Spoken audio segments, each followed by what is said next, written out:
जी तो स्टूडेंट्स, आज आपका एमडी कैट था यूएचएस एमडी कैट 2025।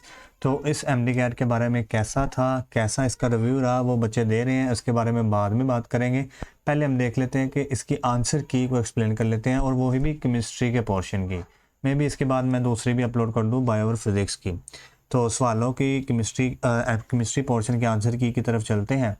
तो केमिस्ट्री का जो पोर्शन है वो आपका 82 से शुरू हो रहा है। तो क्योंकि उन्होंने जो है वो मेंशन नहीं किया केमिस्ट्री कहाँ से स्टार्ट हो रहा है, मगर पता है हमें कि 81 तक बायोलॉजी के पोर्शन थे, उसके बाद 82 से केमिस्ट्री का पोर्शन। आगे सवाल है पहला, विच of the following best identify the redox reaction. कौन सी टर्म जो है वो रिडॉक्स रिएक्शन को आइडेंटिफाई करती है। तो बच्चों, आपको पता है कि जो रिडॉक्स रिएक्शन है वो हम तीन तरह से डिफ़ाइन करते हैं। मतलब उसमें जो रिडॉक्स रिएक्शन में जो टर्म है ऑक्सीडेशन और रिडक्शन, वो उसमें हम तीन तरह से डिफ़ाइन करते हैं। इलेक्ट्रॉन, और उसके अलावा हाइड्रोजन के एक्सेप्टेंस और लूज होने पर, और उसके अलावा ऑक्सीडेशन नंबर के चेंज होने पर। तो यहाँ पर जो हमें टर्म इस्तेमाल की गई है बी में, ट्रांसफ़र ऑफ इलेक्ट्रॉन, तो ये हमारा आंसर हो सकता है ट्रांसफ़र ऑफ इलेक्ट्रॉन, जिससे हमें पता चलता है कि वो इलेक्ट्रॉन का ट्रांसफ़र होगा तो उससे रिडॉक्स रिएक्शन हो सकता है। मसलन कैसे कि जैसे हमारे पास देखो, अगर ट्रांसफ़र ऑफ इलेक्ट्रॉन में लूज ऑफ इलेक्ट्रॉन हुआ तो उससे ऑक्सीडेशन होता है, और गेन ऑफ इलेक्ट्रॉन हुआ तो उससे रिडक्शन होता है। तो दोनों तरीक़ों में ट्रांसफ़र ऑफ इलेक्ट्रॉन से रिडक्शन ऑक्सीडेशन हो रही है, जिसकी जो कि क्या करेगी, बाद में रिडॉक्स रिएक्शन करवाएगी। तो हमारा आंसर बी हो जाएगा। क्वेश्चन नंबर 2 है हमारे पास, methanol is produced by reduction of. तो आपको पता है मेथनॉल जो है कोई भी अल्कोहल, उसको हम एल्डिहाइड या कीटोन के रिडक्शन से बनाते हैं। एल्डिहाइड के रिडक्शन से प्राइमरी अल्कोहल, और कीटोन के रिडक्शन से सेकेंडरी अल्कोहल।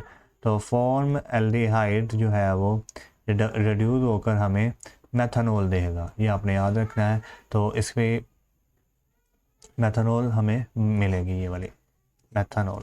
तो आंसर क्या हो जाएगा, फॉर्म एल्डिहाइड, ए ऑप्शन में फॉर्म एल्डिहाइड। अच्छा, दूसरा जो है वो एक इंटरेस्टिंग IUPAC नेम है। तीसरा सवाल, IUPAC नोमेनक्लेचर ऑफ, ये कंपाउंड दिया गया है। अच्छा, ये जो कंपाउंड दिया गया ना, इसको मैंने यहाँ पर जो है वो इसने जोड़ के लिखा हुआ है, मैं इसको ज़रा ओपन करके लिखना चाह रहा हूँ।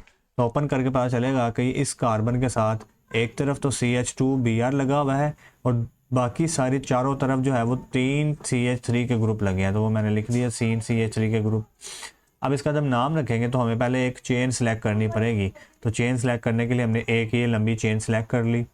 ये लंबी चेन को सिलेक्ट करने के बाद आपने देखा इस लंबी चेन में 1 2 3 कार्बन है। तो इसका जो मतलब इसका जो वो हो जाएगा नेम, एक वो हो जाएगा प्रोपेन हो जाएगा। ऐसे ही है कि नहीं, 3 कार्बन से इसका नाम क्या बन जाएगा, प्रोपेन।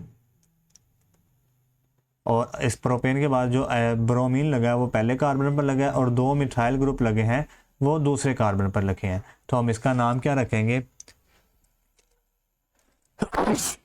ब्रोमीन पहले कार्बन पर है तो नाम हो जाएगा 1 ब्रोमो, आगे 2 डाईमिथाइल। तो 1 ब्रोमो 2 डाईमिथाइल प्रोपेन इसका नाम हो जाएगा, जो कि हमारे पास है सी ऑप्शन में मौजूद, 1 ब्रोमो 2 डाईमिथाइल प्रोपेन। तो ये हमारे पास आंसर हो जाएगा। अभी तक तो आसान ही लग रहा है paper. Which one shows N isotropic behaviour, कौन सा जो है वो एन आइसोट्रोपिक बिहेवियर शो करता है। तो हमारी बुक UHS पंजाब बोर्ड में लिखा हुआ है ग्रेफाइट। ये एक रिएक्शन में इलेक्ट्रिसिटी कंडक्ट करता है, दूसरी में नहीं। तो ये एक क्या करेगा, एन आइसोट्रोपिक बिहेवियर शो करेगा, जो कि एक रिएक्शन में शो होती है, दूसरी में नहीं होती। 86 in unit cell of crystal lattice the angle beta is between faces. अच्छा, ये क्रिस्टल लैटिस का एक मैंने यूनिट सेल बना रखा है।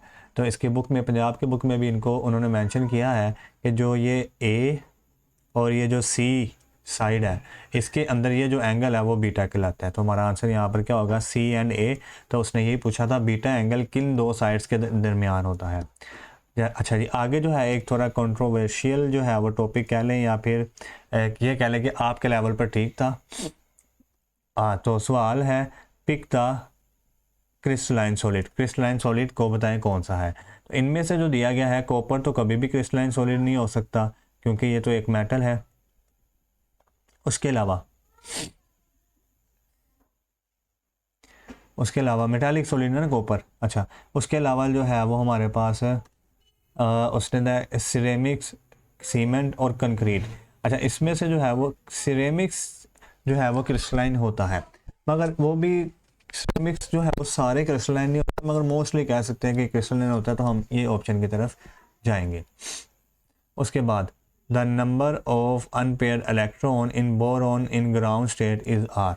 तो बोरॉन के अनपेयर्ड इलेक्ट्रॉन ग्राउंड स्टेट में कितने होते हैं, तो इसकी इलेक्ट्रॉनिक कॉन्फ़िगरेशन लिखनी पड़ेगी। इसके इलेक्ट्रॉन काउंट करने के लिए पहले तो आपको पता होना चाहिए कि बोरॉन में 5 इलेक्ट्रॉन होते हैं, तो 1s2 2s2 2p1, तो 2p में एक इलेक्ट्रॉन रह जाता है, तो 2p के जो 3 ऑर्बिटल हैं px py pz उसमें एक इलेक्ट्रॉन रह जाता है और यही अनपेयर्ड इलेक्ट्रॉन होगा, तो मतलब 1 इलेक्ट्रॉन इसमें अनपेयर्ड होंगे, ए वाली ऑप्शन।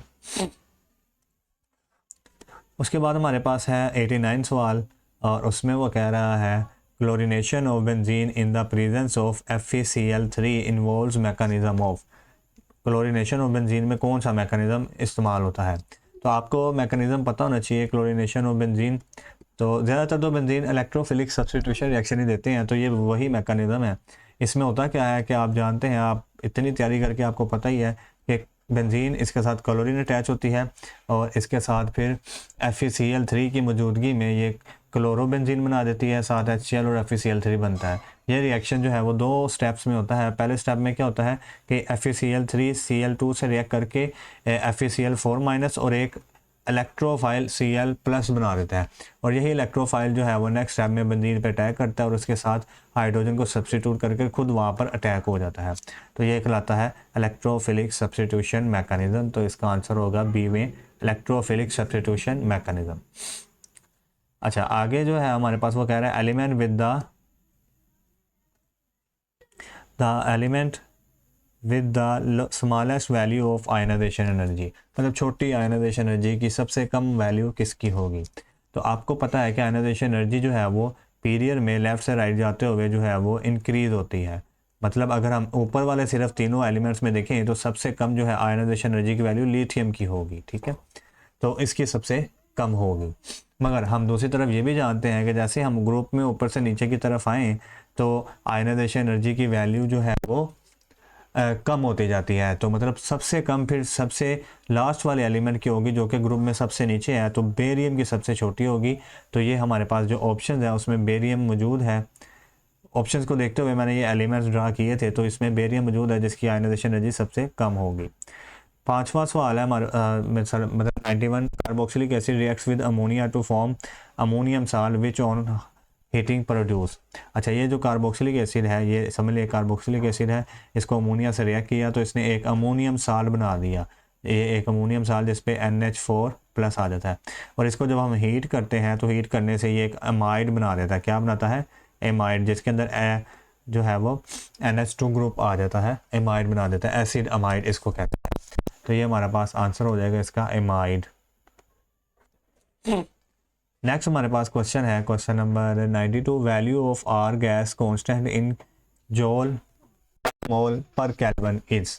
तो इसकी क्या वैल्यू होगी। तो बच्चों आपको पहले तो इसके यूनिट समझने होंगे। यूनिट ये SI यूनिट है, जिसमें हम यहाँ पर जो है प्रेशर के यूनिट न्यूटन पर मीटर स्क्वायर, वॉल्यूम के यूनिट मीटर क्यूब, और N के यूनिट मोल, और T के यूनिट केल्विन। तो इसको जब कट करेंगे तो आपके पास ये कट होकर इससे न्यूटन मीटर पर मोल पर केल्विन आएगा, और इसको हम लिख सकते हैं न्यूटन मीटर को मिलाकर जूल पर केल्विन पर मोल। और ये जो SI यूनिट में इसकी वैल्यू होती है गैस कांस्टेंट की, वो आपको याद करनी पड़ती है 8.314। वैसे भी याद ना करें तो आप कैलकुलेशन करके जो है वो इसको सोल्व कर सकते हैं, मगर उसके लिए कैलकुलेटर यूज़ होगा जो कि आप नहीं इस्तेमाल कर सकते MD-CAT में, तो इसलिए आपको याद करनी पड़ती है। 93 है, विच of the following best explains why phenol reacts with aqueous NaOH alcohol do not. मतलब ये वो कह रहा है कि फिनोल जो है वो NaOH से रिएक्शन कर जाती है जबकि अल्कोहल नहीं रिएक्ट करती। तो NaOH क्या है? NaOH एक बेस है, और बेस से रिएक्शन किसका होगा? एसिडिक का। तो अल्कोहल्स और फिनोल्स में अगर कंपैरिजन करें तो अल्कोहल्स और फिनोल्स में फिनोल ज़्यादा एसिडिक है। Why because phenol has this phenoxide ion which have resonance stabilise structure. इसका ये जो नेगेटिव चार्ज है यहाँ पर आ जाता है, और फिर ये नेगेटिव चार्ज इधर मूव कर जाता है, और उसकी वजह से एक नया रेजोनेंस स्टेबलाइज स्ट्रक्चर बन जाता है। इसी तरह फिर ये आगे मूव करता जाता है और ये जो फिर मूव करने से जो है एक नया स्ट्रक्चर बन जाता है। 5 स्ट्रक्चर इसके बनते हैं और यही रेजोनेंस स्टेबलाइज स्ट्रक्चर ये फिन ऑक्साइड आयन को स्टेबल करते हैं और जिसकी वजह से ये आगे फिर NaOH से रिएक्ट करके सॉल्ट बना देता है। तो हमारे पास phenol is weakly acidic due to the resonance stabilization of phenoxide ion.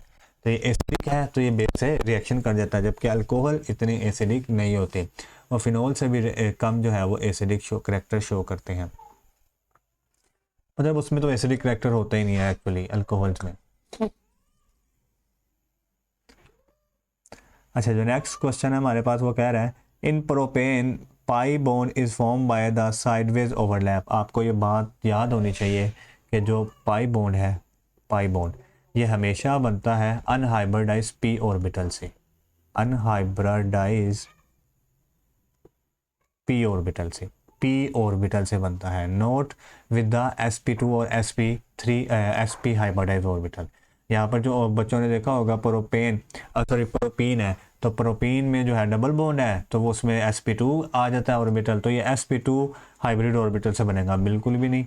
जो पाई बॉन्ड है वो अनहाइब्रिडाइज ऑर्बिटल से बनता है, तो यहाँ पर हमारे पास p ऑर्बिटल करेक्ट आंसर होगा। नेक्स्ट हमारे पास है an enzyme used to decompose lipids into fatty acids in our alimentary canal. तो वो आपको याद होना चाहिए, जो लिपिड्स पे काम करती है वो लाइपेज एंजाइम ही होगी लिपिड्स के साथ। ये जो हमारे पास प्रोटीएज अमाइनो एसिड्स वाली होगी, अमाइलेज ये और स्टार्च वाली होगी, और यूरिएज तो यूरिया में कोई काम होगा इसका, ठीक है।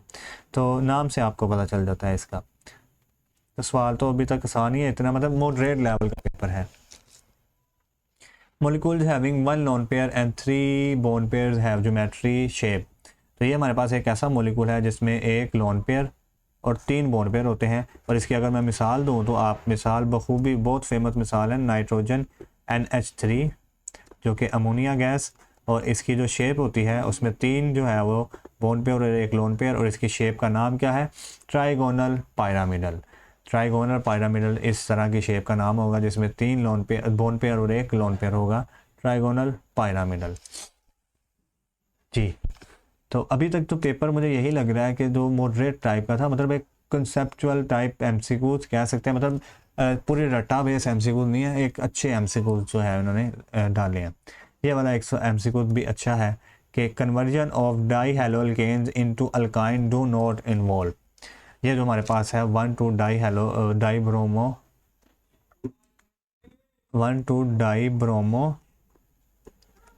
इथेन कह रहा है, इसको जब आपने कन्वर्ट करना है अल्काइन के अंदर, तो अल्काइन के अंदर कन्वर्ट करते हुए क्या क्या काम हुए, कौन से काम नहीं हुए।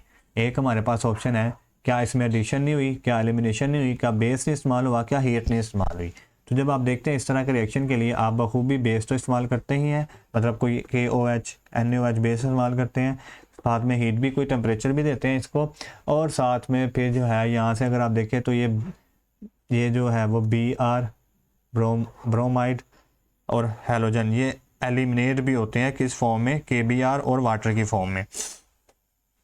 तो 3 काम तो हो रहे हैं, कौन से, हीट, बेस, एलिमिनेशन। कौन सा नहीं हो रहा, एडिशन, कोई चीज़ ऐड नहीं हो रही, तो ए हमारा ऑप्शन होगा एडिशन।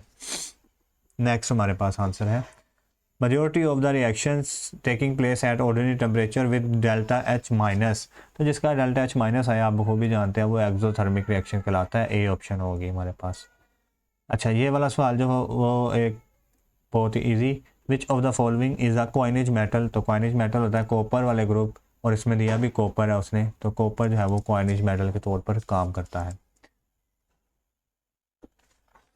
अच्छा, एक जो है आगे न्यूमेरिकल टाइप, जो मैं ये वाले सवाल मैंने बहुत ही ज़्यादा करवाए हैं आपको इस चैनल पर, प्रैक्टिस MCQs बुक से भी और पास्ट पेपर के भी, और उस तरह के 3 सवाल अभी यहाँ पर मैंने देखे हैं, 4 अभी मैं आपको गिनवाता हूँ। पहला ये सवाल है question number 100, consider the following balance chemical equation, जिसमें ये वाटर बन रहा है। कह रहा है अगर 4 ग्राम आप हाइड्रोजन ले लें और 32 ग्राम ऑक्सीजन ले लें, 28 ग्राम वाटर बनता है। What is the percentage yield of the reaction. तो आपने परसेंटेज यील्ड बतानी है। तो आपको पता परसेंटेज यील्ड निकालने के लिए आपको जो है वो 2 चीज़ें दरकार हैं, एक्चुअल यील्ड और थ्योरेटिकल यील्ड। अभी सवाल में जो उसने दे दिया है कि हमारे पास जो एक्चुअल में वाटर बन रहा है वो कितना है, एक्चुअल यील्ड AY जिसको मैं लिखता हूँ AY, वो उसने दे दिया वो 28 ग्राम है। अब थ्योरेटिकल यील्ड आपको निकालनी पड़ेगी और वो इक्वेशन से निकलेगी, कैलकुलेशन से निकलेगी। तो थ्योरेटिकल यील्ड बच्चों, थ्योरेटिकल यील्ड निकालने के लिए आप ये जो इक्वेशन है पहले इसको बैलेंस कर लिया, बैलेंस की हुई है हमारे सवाल में। अब उसमें आपने पहले इस रिएक्टेंट को प्रोडक्ट से कंपेयर करना है और फिर इस रिएक्टेंट को प्रोडक्ट से कंपेयर करना है और देखना है कि किस रिएक्टेंट की वजह से कम हमारे पास प्रोडक्ट बनेगी, वो ही हमारी थ्योरेटिकल होगी। सबसे पहले हमने हाइड्रोजन को जो है वो प्रोडक्ट से कंपेयर किया H2O से। सबसे पहले आप जब कंपेयर करेंगे तो पहली वैल्यू जो लिखेंगे वो बैलेंस केमिकल इक्वेशन से लिखेंगे। बैलेंस केमिकल इक्वेशन में अगर देखें तो हाइड्रोजन के कितने मोल हैं 2, तो हमने यहाँ पर 2 लिख दिया, और वाटर के कितने मोल हैं 2, तो हमने यहाँ पर 2 लिख दिया। अच्छा, अब ये जो मोल्स है ना, आपने दूसरा काम क्या करना है, बैलेंस केमिकल इक्वेशन से लिखने के बाद इन बैलेंस केमिकल इक्वेशन के जो मोल्स है उसको मैथ्स में कन्वर्ट कर लेना है। तो हाइड्रोजन के दो मोल है उसको मैथ्स में कन्वर्ट करें तो 4 होता है, वाटर के 2 मोल को मैथ्स में कन्वर्ट करें तो 36 ग्राम आता है आंसर। अब ये जो है हमारे पास यहाँ तक बैलेंस का अभी काम चल रहा था, बैलेंस केमिकल इक्वेशन से जो डाटा लिया है। अब हमने देखना है कि दूसरी लाइन में जो सवाल में डाटा दिया गया वो लें। सवाल में कहा गया है कि हमारे पास 4 ग्राम हाइड्रोजन होता, 4 ग्राम हाइड्रोजन जो हमें क्वेश्चन में डाटा दिया गया 4 ग्राम हाइड्रोजन होता तो फिर जो है प्रोडक्ट कितनी बननी थी। तो आप क्रॉस मल्टीप्लाई करवा लें, इसको इससे मल्टीप्लाई करवाएं, इसको इससे करवाएं, तो आप देखेंगे जब मल्टीप्लाई करवाएंगे तो ये जो 4 ग्राम है 4 ग्राम से कैंसिल होकर एंड पर 36 ही आंसर आएगा। मतलब हमारे पास प्रोडक्ट कितनी बनेगी, हाइड्रोजन के साथ हाइड्रोजन की निस्बत अगर देखें तो प्रोडक्ट 36 ग्राम बन रही है। अगर ऑक्सीजन में देखेंगे तो ऑक्सीजन में देखें बैलेंस केमिकल इक्वेशन में ऑक्सीजन 1 मोल है तो हम 1 मोल ले लेंगे, और वाटर 2 मोल्स हैं तो वाटर हम 2 मोल ले लेंगे। आज इसको मैथ्स में कन्वर्ट करना है, ऑक्सीजन का 1 मोल 32 ग्राम, हाइड्रोजन का 2 मोल 36 ग्राम। अब सवाल में जो डाटा दिया गया कि ऑक्सीजन लो 32 ग्राम, तो हमने ऑक्सीजन 32 ग्राम ली और देखना प्रोडक्ट वाटर कितना बनेगा। तो जब आप इसको कैलकुलेट करेंगे तो आप देखेंगे ये इससे कैंसिल हो जाएगा, तो आंसर हमारे पास यहाँ पर भी 36 ग्राम ही आया। मतलब कोई भी दोनों में से लिमिटिंग रिएक्टेंट हो सकता है और प्रोडक्ट हमेशा दोनों की 36 ग्राम ही बनेंगी, दोनों यही एक ही जितनी प्रोडक्ट बना रहे हैं। कहेंगे जो हमारे पास थ्योरेटिकल यील्ड आई, थ्योरेटिकल यील्ड वो कितनी आई, 36 ग्राम आई। तो हम यहाँ पर एक्चुअल यील्ड की वैल्यू 28 ग्राम और थ्योरेटिकल की 36 ग्राम पुट करते हैं। तो एक्चुअल की 28 ग्राम, थ्योरेटिकल की 36 ग्राम मल्टीप्लाई बाई 100। अगर आप इसको डिवाइड करेंगे तो 4 7 द 28 एंड 4 9 द 36, तो 7/9 इंटू 100 आ गया। अगर 7/9 को डिवाइड करें तो 9 बाहर रखते हैं, 7 अंदर रखेंगे यहाँ पर, तो पॉइंट लेंगे, यहाँ पर 0 लगा दूंगा अगर, तो हमारे पास पता है आपको 9 7 द 63 और माइनस करके फिर 7 आएगा, तो आगे चलता जाएगा 0.777। तो ये आंसर आएगा 0.777 मल्टीप्लाई बाई 100 से मल्टीप्लाई करेंगे तो 77.7 या 8% जो है हमारे पास थ्योरेटिकल परसेंटेज यील्ड आएगी। तो ये हमारा आंसर होगा 77, तो वो आंसर है बी में 77। तो इस तरह का सवाल, ये एक जो है वो उसने समझ लें आपको उलझाने के लिए एक सवाल बीच में डाल दिया है। अच्छा, अब ये एक डेफिनेशन टाइप सवाल है वो जिसमें पूछ रहा है कि amount of energy needed to weaken the existing bond, ऐसी एनर्जी जो कि एक बॉन्ड जो एग्जिस्ट कर रहे हैं उसको वीक करने के लिए चाहिए, सो दैट इतनी वीक कर दे उन बॉन्ड्स को कि वो कोलिजन के थ्रू बाद में टूट भी जाएं। तो वो वाली एनर्जी कौन सी होती है बच्चों, वो एक्टिवेशन एनर्जी कहलाती है, ठीक है, जो कि किसी बॉन्ड बनाने के लिए या उसको तोड़ने के लिए भी चाहिए होती है। अच्छा, आगे सवाल है हमारे पास जी A102 oxidation number of XYZ R+2 -1 -2 possible molecular formula when atoms combine. तो कह रहा है जब एक एटम्स ये तीनों कंबाइन होंगे जिसमें X की ऑक्सीडेशन स्टेट +6, Y के -2 और Z की -1 है, तो क्या पॉसिबल फार्मूला बन सकता है।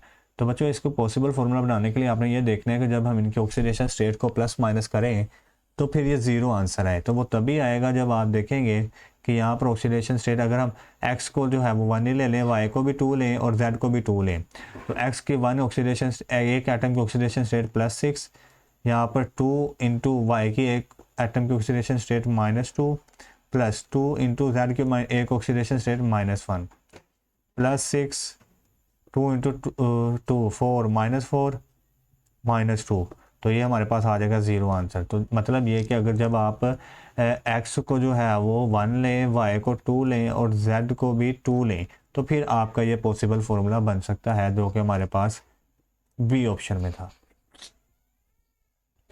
नेक्स्ट हमारे पास एक MCQ है जिसमें वो कह रहा है विच of the following set of quantum numbers for an electron is not allowed, मतलब जो कौन सा सेट जो है वो अलाउड नहीं होगा। यहाँ पर मैं अगर क्लियर दिखाऊं तो अलाउड नहीं होगा। तो बच्चों आपने देखना कौन सा सेट जो है वो गलत लिखा गया है। तो अगर आप देखें ये जो सी वाला है इसमें जो है वो कह रहा है कि n इज इक्वल टू 2 है, जबकि n इज इक्वल टू 2 है। n इज इक्वल टू 2 से मुराद के जो शेल नंबर है n इज इक्वल टू 2 से मुराद कि शेल नंबर जो है वो सेकंड है। और आपको पता है सेकंड शेल में जो हमेशा सब शेल होते हैं वो दो होते हैं, s और p। और s के लिए जो l वैल्यू है वो होती है 0 और p के लिए l वैल्यू 1। तो मतलब सेकंड शेल में जो l वैल्यू है वो 2 आ ही नहीं सकती। तो इसमें इसने यहाँ पर कैसे 2 लिख दी l वैल्यू, ये तो हो ही नहीं सकता। तो ये करेक्ट आंसर नहीं है, मतलब ये करेक्ट 4 क्वांटम नंबर्स की वैल्यूज नहीं है, ये नहीं होना चाहिए। 104 question 2a plus b is equal to 3c plus d, which of the following does not express the rate equation। अच्छा बच्चों, रेट इक्वेशन किसी भी रिएक्शन के लिए, जैसा कि यहाँ पर एक रिएक्शन दिया गया है, वो आप दो तरीक़ों से लिख सकते हैं, रिएक्टेंट्स की टर्म में और प्रोडक्ट्स की टर्म में। तो जब आप रेट इक्वेशन को रिएक्टेंट्स की टर्म में लिखेंगे, ज़रा ध्यान से देखें, तो वो आपको पता है रिएक्टेंट चूँकि टाइम के साथ डिक्रीज होती है उनकी मिकदार, तो रिएक्टेंट की टर्म में रेट हमेशा नेगेटिव आएगा। और जैसा कि यहाँ पर सवाल में दिया भी क्या है, देखिए ज़रा, रिएक्टेंट्स के टर्म में हमेशा रेट, देखिए रिएक्टेंट कौन से हैं, ए और बी। तो ए और बी में ये देखो बी नेगेटिव, ए नेगेटिव, तो रिएक्टेंट्स की टर्म में हमेशा जो रेट है वो नेगेटिव आएगा। तो उससे पूछा रेट कौन सा नहीं हो सकता, ये ए और बी वाला जो सवाल है, मतलब जो रिएक्टेंट्स हैं रिएक्टेंट्स की टर्म वाला उसने ऑप्शन तो ठीक लिखी है, उनके साथ नेगेटिव लगाया। जबकि आप पॉजिटिव जो है वो उसकी तरफ आएगा जब हम प्रोडक्ट के टर्म्स में लिखेंगे। जैसा कि ये देखो, अगर हम रेट को प्रोडक्ट के टर्म में लिखना चाहें तो प्रोडक्ट चूँकि टाइम के साथ इंक्रीज होती है तो उसका प्रोडक्ट का जो रेट है वो पॉजिटिव आएगा। जैसा कि हमारे पास प्रोडक्ट अभी कौन कौन सी हैं, अभी हमारे पास प्रोडक्ट सी और डी है। तो सी और डी का जो रेट है यहाँ पर अगर देखें तो डी वाला जो है वो पॉजिटिव लिखा हुआ है, मगर सी वाला नेगेटिव लिखा हुआ है। और हमने क्या कहा, प्रोडक्ट वाला पॉजिटिव टर्म में आना चाहिए, तो इसका आंसर हो जाएगा डी। ये नेगेटिव लिखा है जबकि ये पॉजिटिव आना चाहिए, ये गलत है, इस तरह का रेट नहीं हो सकता। क्वेश्चन नंबर हमारे पास 105, किसमें वो कह रहा है the order of ease of reduction of H+1 copper +2 and silver +1।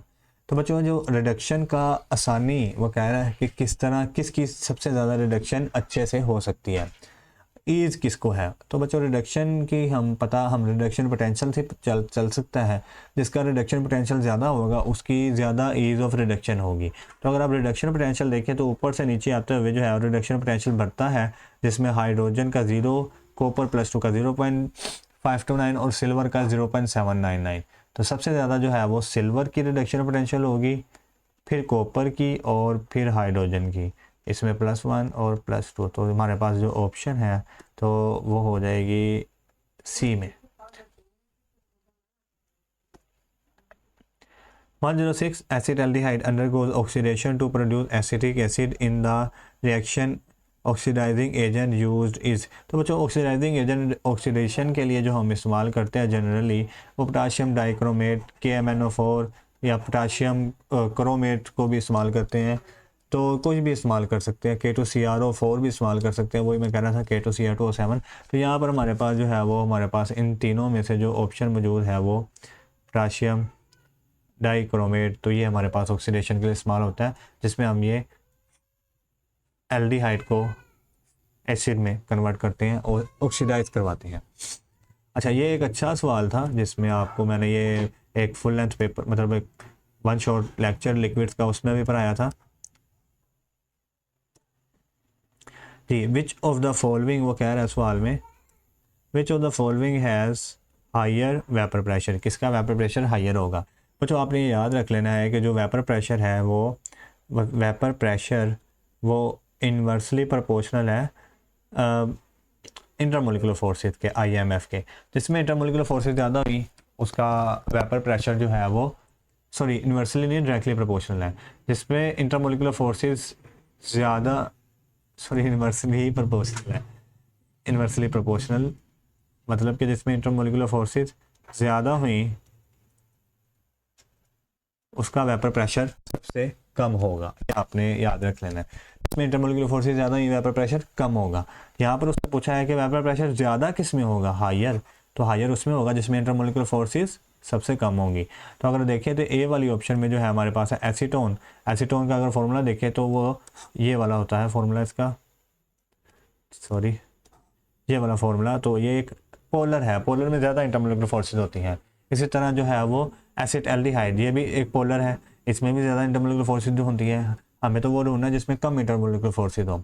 और अगर देखें तो बाकी जो ऑप्शन बच जाती है वो बेंजीन है और आइसोपेंटेन है, और इन दोनों में से भी जो बेंजीन है इसमें एक अच्छी इंटरमोलिकुलर फोर्सेस होती हैं आइसोपेंटेन के मुकाबले में। तो आइसोपेंटेन में सबसे कम इंटरमोलिकुलर फोर्सेस होती हैं, तो वो हमारा आंसर हो जाएगा कि आइसोपेंटेन जो है वो कम वेपर प्रेशर रखता है इन चारों में से।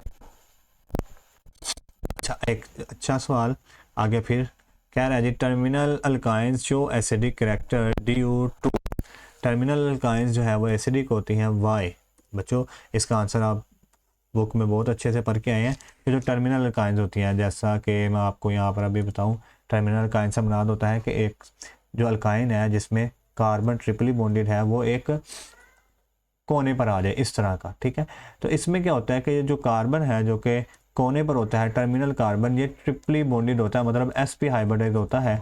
तो इसकी वजह से sp हाइब्रिडाइजेशन होने की वजह से ये ज़्यादा एसिडिक करैक्टर शो करता है, क्योंकि इसमें s करैक्टर बहुत ज़्यादा होता है, तो ये ज़्यादा बॉन्ड न्यूक्लियस के साथ अटैच होता है और ये H+ निकल सकता है, तो एसिडिक होता है, ये कहने का मतलब। तो किस वजह से होता है, sp हाइब्रिडाइजेशन की वजह से होता है। तो इसका आंसर हो जाएगा ये A आर sp हाइब्रिडाइज का, terminal carbon are sp hybridise. Next हमारे पास जो है वो आगे फिस्चर एस्टेरिफिकेशन। बच्चों फिस्चर एस्टेरिफिकेशन कह रहा है वो कौन सा रिएक्शन है। बच्चों फिस्चर एस्टेरिफिकेशन में क्या होता है कि ये एक अल्कोहल आती है, एक एसिड आता है, H2SO4 की मौजूदगी में वो एक एस्टर बना देते हैं, इसको कहते हैं एस्टेरिफिकेशन। इसमें हो क्या रहा है कि यहाँ से अल्कोहल और एसिड से H और OH मिलकर हमारे पास वाटर बना देते हैं, ये हो रही है डिहाइड्रेशन, नॉट डिहाइड्रोजिनेशन। डिहाइड्रोजिनेशन होती है हाइड्रोजन की रिमूवल, तो और डिहाइड्रेशन वाटर की रिमूवल। तो यहाँ पर वो कह रहा है कि ये वाला रिएक्शन के लिए हम क्या टर्म इस्तेमाल कर सकते हैं। तो इस रिएक्शन के लिए आप टर्म इस्तेमाल कर सकते हैं कि ये कंडेंसेशन हो रही है, ना तो इसमें सब्स्टिट्यूशन हो रही है ना एलिमिनेशन हो रही है, इसमें हो रही है कंडेंसेशन। कंडेंसेशन ऐसा रिएक्शन होता है जिसमें दो मॉलिक्यूल आपस में मिलते हैं, जैसा कि यहाँ पर दो मॉलिक्यूल मिल रहे हैं और इनके मिलने से एक छोटा मॉलिक्यूल जो है वो रिलीज हो जाता है। तो यहाँ पर रिलीज हुआ वाटर और मिलने से एक नया मॉलिक्यूल बन गया, कंडेंसेशन। डिहाइड्रोजिनेशन इसका आंसर नहीं होगा, डिहाइड्रोजिनेशन नहीं होता, डिहाइड्रेशन होता तो फिर हम कह सकते थे, डिहाइड्रोजिनेशन नहीं होता। अच्छा, अगला जो है वो हमारे पास सवाल है जिसमें वो एक अच्छा मतलब आसान सा सवाल पूछा उसने कि शेप ऑफ ऑर्बिटल कौन डिटरमाइन करता है। तो बच्चों शेप ऑफ ऑर्बिटल आपको पता है azimuthal quantum number n represent करता है, जबकि जो मैग्नेटिक क्वांटम नंबर है वो शेप ऑफ ऑर्बिटल को नहीं बताता, वो उनकी डायरेक्शन को बताता है। क्वेश्चन नंबर 1111, अभी तक हम 1111 पर पहुंचे हैं, ज़्यादा लंबी वीडियो हो रही है मेरे ख्याल से। The theories which explain the formation of sigma and bond and pi bond are. अच्छा बच्चों, कौन सी थ्योरी है जो सिग्मा और पाई बॉन्ड दोनों को एक्सप्लेन करती है। इसमें ना थोड़ा सा जो है वो कह रहा है कि कौन सी थ्योरीज हैं जो कि सिग्मा और पाई बॉन्ड को एक्सप्लेन करती है, एक्सेप्ट एक जो है वो नहीं करती। तो इनमें जो मुझे लगता है कि थोड़ा बहुत कंट्रोवर्शियल इसने सवाल दे दिया है, क्योंकि MO2 भी सिग्मा और पाई बॉन्ड को एक्सप्लेन करती है, VBT भी करती है, तो ये तो खेल से बाहर, ये आंसर नहीं हो सकता। अच्छा, वेस्पर जो है ये तो बॉन्ड को एक्सप्लेन ही नहीं करती, ये तो करती है शेप को, तो मतलब ये आंसर हो सकता है कि ये जो है वो सिग्मा और पाई बॉन्ड को एक्सप्लेन नहीं करती, ये शेप को करती है। मगर जब हम CFT पे आते हैं तो CFT जो है वो हमारे पास एक्चुअली कॉम्प्लेक्स की जो ज्योमेट्री है उसको समझाती, कॉम्प्लेक्स का फॉर्मेशन जो है उसको समझाती है। तो ये सिर्फ सिग्मा बॉन्ड को समझाती है, इसमें कोई पाई बॉन्ड नहीं बनता, ठीक है। मतलब ये समझाती ही नहीं सिग्मा और पाई बॉन्ड को, ये सिर्फ उसकी attraction, inter ionic attraction, ionic bond को उनके दरमियान जो बन रहा है वो समझाती है, आयोनिक बॉन्ड कंसिडर करते हुए। तो इन दोनों में से, वेस्पर और CFT में से, दोनों में से कोई भी आंसर हो सकता है, मगर हमारी बुक में चूंकि वेस्पर का ज़्यादा जिक्र है तो हम वेस्पर की तरफ जाएंगे, CFT को हम नहीं देखेंगे। तो आंसर वैसे दोनों ही हो सकते हैं। आप जब हम इसके की का इंतज़ार करते हैं तो क्या आंसर है उसको देखते हैं। अच्छा जी, अब जो हमारे पास वो कह रहा है द वैल्यू ऑफ, अगला सवाल, value of Planck's constant is. तो प्लैंक्स कांस्टेंट की वैल्यू क्या होती है बच्चों, आपको पता है 6.0 6.2 6.2 610 की पावर -34 जूल इंटू सेकेंड। तो 34 अगर आप देखें तो ये मुझे तो सी ऑप्शन में भी नज़र आ रहा है, डी में भी नज़र आ रहा है, दोनों में से कोई भी आंसर हो सकता है अगर मैं अच्छे से देख पा रहा हूँ तो। वैसे अगर देखने में नहीं सही नज़र आ रहा तो फिर हो सकता है इन दोनों में से एक आंसर कोई हो। अच्छा, तो अगला सवाल जो हमारे पास वो कह रहा है the final equation for representation of rate of reaction in terms of concentration is called. तो कौन सी फाइनल इक्वेशन होती है जिसमें हम रेट ऑफ रिएक्शन को कंसंट्रेशन की टर्म्स में लिखते हैं, आपको पता है वो रेट लॉ कहलाती है। मतलब अगर हमारे पास कोई एक रिएक्शन है जैसा कि A + B ये मिलके दे रहा है C + D, तो इसमें हम रेट लिखते हैं जिसके rate is equal to directly proportional to concentration of reactant and product raise to their power. तो ये क्या कहलाता है, रेट लॉ कहलाता है। आगे पॉलीविनाइल क्लोराइड का बचा सवाल है जिसमें वो कह रहे हैं कि पॉलीविनाइल क्लोराइड कौन सी तरह की जो है वो एक पॉलीमर है। तो बच्चा पॉलीविनाइल क्लोराइड जो है वो एक थर्मोप्लास्टिक पॉलीमर है, मतलब जिसको हम सॉफ्ट भी कर सकते हैं। तो ये इसका आंसर होगा कि पॉलीविनाइल क्लोराइड कौन सी टाइप की पॉलीमर है, तो ये एक थर्मोप्लास्टिक पॉलीमर है। तो ये बच्चों आपका जो है वो पॉलीमर वाले सवाल से यही सिर्फ एक MCQ आ चुका है जिसके लिए बच्चों ने बहुत ज़्यादा जो है वो मेहनत की है। अच्छा, आगे वो क्या है, विच of the following is true about pressure of an ideal gas at -273 degree Celsius. मतलब -273 डिग्री सेल्सियस क्या होता है, -273.19 डिग्री सेल्सियस एब्सोल्यूट ज़ीरो होता है, जहाँ पर बिल्कुल भी जो गैस का वॉल्यूम है वो भी ज़ीरो हो सकता है और मोशन सीध हो जाती है, 0 केल्विन जिसे भी कहते हैं, इसको -273.19 डिग्री सेल्सियस भी कहते हैं। तो एब्सोल्यूट ज़ीरो पर मैंने अभी कहा मोशन सीध हो जाती है, जब मोशन सीध हो जाती है तो वहाँ पर प्रेशर बिल्कुल भी नहीं होगा, क्योंकि प्रेशर जो है वो मॉलिक्यूल्स की कोलिजन की वजह से होता है जो कि हो ही नहीं रही, तो प्रेशर इसमें ज़ीरो ATM आएगा। अगला सवाल जो है वो एक अच्छा सवाल है, विच of the following is basic buffer. Basic buffer कौन सा है, आपको पता है बेसिक बफर बनाने के लिए आपको वीक बेस लेनी है और उसका एक साल्ट लेना है। तो वीक बेस यहाँ पर हमारे पास NH4OH है और इसका एक साल्ट NH4Cl है। तो ये हमारे पास बेसिक बफर बनाएंगे जो कि हमारे पास है A ऑप्शन में। अगर आप देखें तो B और C तो बफर है ही नहीं, जबकि D वाला जो है वो एक एसिडिक बफर है, बेसिक बफर नहीं है। तो A हमारा आंसर हो जाएगा इस केस में। आगे वो कह रहा है बच्चों, what happens if H plus is added to the ammonium hydroxide and ammonium chloride buffer. तो कह रहा है एक बफर है जिसमें ये अमोनियम हाइड्रोक्साइड यही उसने दे दिया है और अमोनियम क्लोराइड ये है, इसका बफर है। तो इसमें अगर हम H+ डाल दें तो क्या होगा बच्चों, क्योंकि जो बफर है इसका नाम ही ये है कि बफर काम ही ये करता है कि वो pH को मेंटेन करता है, pH मेंटेन करता है। मतलब उसमें अगर आप कोई H+ या OH नेगेटिव डाल भी दें तो वो pH को मेंटेन करेगा, कोई चेंज नहीं आने देगा उसमें pH में। तो इसमें कोई भी pH में एक चेंज नहीं आएगा, तो इसमें no effect on equilibrium, equilibrium पे कोई इफेक्ट नहीं आएगा इसका। अच्छा, अगला सवाल है, what is the general requirement for the free radical substitution reaction of ethane. तो बच्चा free radical substitution reaction of ethane में आपने पढ़ा था कि हमें एक तो चाहिए लाइट और दूसरा हमें हीट, मतलब यूवी लाइट चाहिए और थोड़ी सी हीट भी चाहिए। तो यूवी लाइट इसकी जनरल रिक्वायरमेंट है, ये होनी ही चाहिए यूवी लाइट। अगला सवाल जो है हमारे पास, which one of the following is not a characteristics of benzene. Wow, अच्छा सवाल। बेंजीन की कौन सी कैरेक्टरिस्टिक्स नहीं है बच्चों, बेंजीन की कैरेक्टरिस्टिक्स है वो एरोमेटिसिटी उसमें होती है, मतलब वो बेंजीन रिंग होती है, तो जिसमें बेंजीन रिंग हो उसे हम कहते हैं वो एरोमेटिक कंपाउंड है इस तरह का। तो ये एक एरोमेटिसिटी इसमें होती है। अगला स्टेबिलिटी, स्टेबिलिटी बच्चों इसमें हाँ जी स्टेबल होता है, इसमें वो चूँकि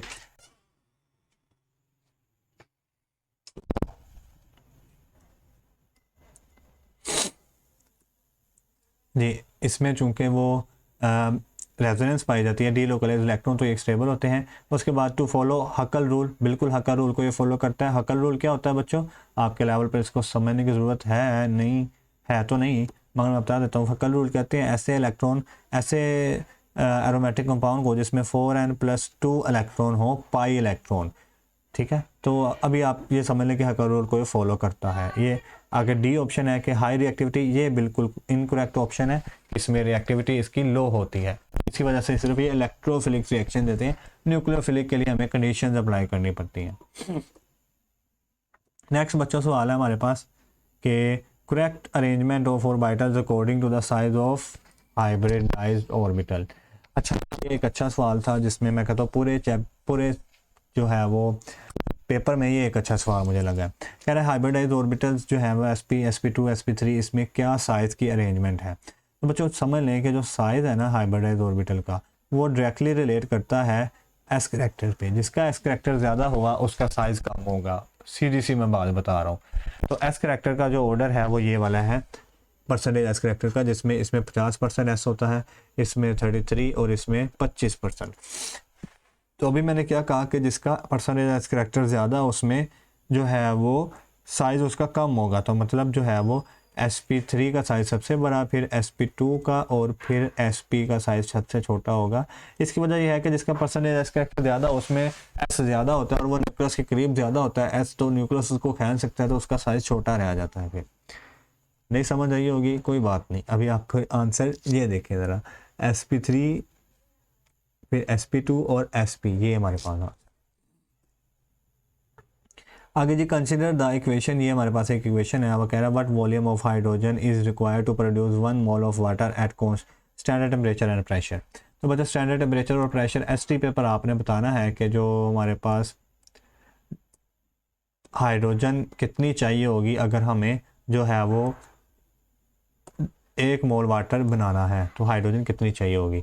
तो बच्चों 1 वाटर बनाने के लिए आपको हाइड्रोजन जो दरकार है उसको आप इस इक्वेशन के थ्रू इस तरह फाइंड कर सकते हैं कि ये हाइड्रोजन जो है वो बैलेंस केमिकल इक्वेशन में अगर देखें तो 2 मोल है, वाटर भी 2 मोल है, 2 मोल 2 मोल। और वो कह रहा है अगर हमारे पास 1 मोल वाटर बनाना है तो हाइड्रोजन कितनी चाहिए होगी। क्रॉस मल्टीप्लाई करवाएं तो आपको पता चलेगा हाइड्रोजन 1 मोल ही चाहिए। और 1 मोल से मुराद के 1 मोल का वॉल्यूम कितना होगा, 22.414 डेसीमीटर क्यूब। तो इतना वॉल्यूम हमें हाइड्रोजन का चाहिए होगा, जो कि हमारे पास आपके पास बी ऑप्शन में है। नेक्स्ट हमारे पास जो है वो एक सवाल, थोड़े से सवाल रह गए केमिस्ट्री पोर्शन के, इसके बाद फिर मैं बायोलॉजी के आपके अपलोड करवाऊंगा। अच्छा, अब वो एक देखिए मैंने कहा था ना, ये दूसरा सवाल आ गया है, ये दूसरा अभी करके आए हम, ये वॉल्यूम वाला, और ये तीसरा आ गया है स्टोशियोमेट्री से, जिसमें मैंने कहा था कि मैंने बहुत ज़्यादा सवाल इसके आपको प्रैक्टिस करवाए थे। A chemical reaction has a theoretical yield of 28 gram but only 20 gram of product was obtained। कह रहा जी एक केमिकल रिएक्शन है जिसकी theoretical yield कितनी है, theoretical yield है उसकी 25 ग्राम, और जबकि एक्चुअल मिली है 20 ग्राम। तो जब हमने एक्चुअल को लिखा 20 ग्राम और theoretical को लिखा 25 ग्राम, तो इसके फॉर्मूले में पुट करने के बाद परसेंटेज यील्ड निकालेंगे तो आप देखेंगे 4 5 5 1 5 5 दूने 10, ये 20 आ गया, 20 इंटू 4 80% हमारे पास आंसर आ गया। बिल्कुल आराम से आपने सवाल सॉल्व कर लिया 80%। अच्छा, अब अगला सवाल है हमारे पास 123, which of the following situation most clearly demonstrate a key characteristics of a redox reaction. बहुत ही अच्छा सवाल। कह रहा है एक रिडॉक्स रिएक्शन को कौन सी जो चीज़ है वो एक्सप्लेन कर रही है। अगर आप देखें तो पहली ऑप्शन में है वाटर बॉइलिंग टू स्टीम। तो जब आप वाटर को बॉयल करते हैं स्टीम बनाने के लिए, तो आपस में कोई केमिकल रिएक्शन तो कर नहीं रहे, केमिकल चेंज तो आ नहीं रहा, फिजिकल चेंज आ रहा है, तो वो रिडॉक्स रिएक्शन कैसे होगा। रिडॉक्स में मतलब उसमें ऑक्सीडेशन और रिडक्शन दोनों हो, तो ये नहीं हो सकता। दूसरा बी ऑप्शन है hydrogen gas reacting with chlorine to form hydrogen chloride gas, ये हो सकता है। आंसर देखें ज़रा, ये हाइड्रोजन गैस हमारे पास जो कि क्लोरीन से रिएक्ट करके हाइड्रोजन क्लोराइड बना रही है। यहाँ पर हाइड्रोजन ऑक्सीडेशन स्टेट में है, जबकि यहाँ पर आते हुए जो है इसकी ऑक्सीडेशन स्टेट +1 हो गया है, और यहाँ पर जो क्लोरीन है वो 0 ऑक्सीडेशन स्टेट में, और यहाँ पर आते हुए इसकी ऑक्सीडेशन स्टेट -1 हो गया है। तो मतलब हाइड्रोजन की ऑक्सीडेशन हो रही है और क्लोरीन की रिडक्शन हो रही है, तो ये एक ऑक्सीडेशन रिडक्शन रिएक्शन होगा, बी वाला करेक्ट आंसर है। जबकि बाकी जो सी और डी है वो गलत आंसर है, उसमें ऑक्सीडेशन रिडक्शन नहीं हो रही। अच्छा, अब कह रहा है कि अगर 100 किलो जूल हमारे पास हीट एब्जॉर्ब किया है एक सिस्टम ने, और 40 किलो जूल उसने वर्क कर दिया है ऑन द सिस्टम।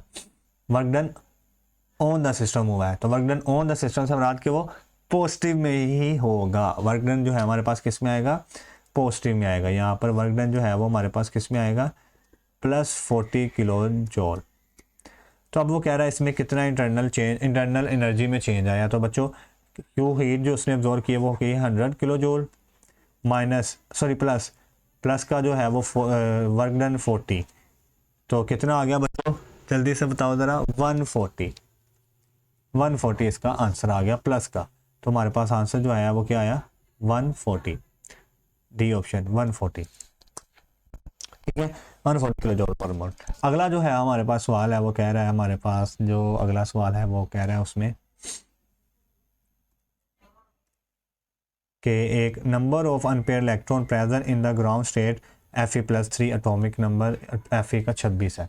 अच्छा बच्चों, Fe+3 में वो कह रहा है कितने अनपेयर इलेक्ट्रॉन होंगे, अनपेयर इलेक्ट्रॉन ढूंढने हैं। ठीक है बच्चों, तो बच्चों आपको Fe अगर देखें तो उसमें 26 एटॉमिक नंबर उसकी ये इलेक्ट्रॉनिक कॉन्फ़िगरेशन होती है। अगर इसको हमने +3 बनाना है तो मतलब यहाँ से 3 इलेक्ट्रॉन उड़ा दो, एक ये ला दो, एक यहाँ से उड़ा दो, और जब यहाँ से उड़ा देंगे तो आपके पास डी में जो है वो 5 इलेक्ट्रॉन सिर्फ रह जाएंगे। डी में कितने, 5 रह जाएंगे। और अगर डी में 5 रह गए तो डी में 5 जब आप फिल करेंगे तो 5 फिल करते हुए 1 2 3 4 5 के 5 ही अनपेयर रहेंगे डी के 5 ऑर्बिटल में। तो इसमें 5 अनपेयर इलेक्ट्रॉन होंगे, जो कि आप लिख सकते हैं कि 5 अनपेयर इलेक्ट्रॉन होंगे। लास्ट क्वेश्चन केमिस्ट्री पोर्शन का, and that is if percentage yield and actual yield is 80, percentage yield वो कह रहा है 80 है और एक्चुअल यील्ड जो है वो 20 ग्राम है, क्या respectively what will be the theoretical yield. Theoretical yield बताइए, जल्दी से बता दें बच्चों। तो आपको पहले तो परसेंटेज यील्ड और एक्चुअल यील्ड का फॉर्मूला जो है वो सामने यहाँ पर लिखा हुआ है, तो इसको देखते हुए आपने ये सवाल सोल्व करना है। अब मैं दोबारा फॉर्मूला नहीं लिखूंगा। तो आपके लिए वो कह रहा है कि परसेंटेज यील्ड जो है वो आपको 80 है, जबकि एक्चुअल यील्ड जो है वो आपको दी गई है 20 ग्राम, मल्टीप्लाई बाय 100 वैसे ही आएगा, और नीचे जो है वो थ्योरेटिकल यील्ड आपको फाइंड करनी है। इसको इधर ले जाए, 80 को नीचे ले आए, तो theoretical yield is equal to 20/80 multiply by 100। ये 0 0 से कट गया, 2 1 2 2 4 द 8 और 4 1 4 4 2 द 8 और जो है वो 2 उधर चले गया तो 4 5, तो 25 ग्राम जो है हमारा आंसर आ गया इसमें। तो 25 ग्राम हमारा बी ऑप्शन में। ये था बच्चों आपका, आगे से जो है फिजिक्स का स्टार्ट हो रहा है। आप वीडियो को लाइक शेयर सब्सक्राइब करें, और इंशाल्लाह दूसरे टॉपिक्स, दूसरे जो सब्जेक्ट्स हैं उनके भी आपका अभी मैं डिस्कशन अपलोड करूँगा।